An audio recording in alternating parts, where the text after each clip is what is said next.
Kagabi pa lang lumikas na ang senior citizen na si Mona patungo sa multipurpose gymnasium ng Barangay Rojas District, Quezon City bilang paghahanda sa banta ng bagyong Opo. Nakatira siya sa Gumamela Street na karaniwan daw lampas taong baha kapag tuloy-tuloy ang buhos ng ulan. Mahirap kasi pag may tubig na doon sa amin. At saka yung bahay namin hindi mapasok ng bangka. Kaya mahirap kami mai-rescue pag mataas na yung tubig. Kasama naman ni Mari nilang tatlo niyang anak.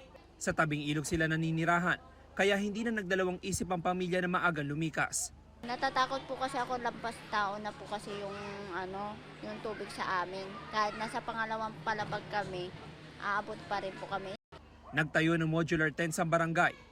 Sa tala nila umabot na sa 83 pamilya, katumbas ang 277 individual ang lumikas.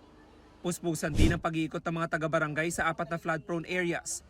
Nilagyan ng lubid ang ilang poste para magamit sa rescue operations. Naka-standby na rin ang mga bangka gaya ng rubber boats. Sa Barangay Bagong Silangan may inilikas na rin 16 na pamilya kagabi. Inuna ang mga senior citizen, buntis at may kapansanan.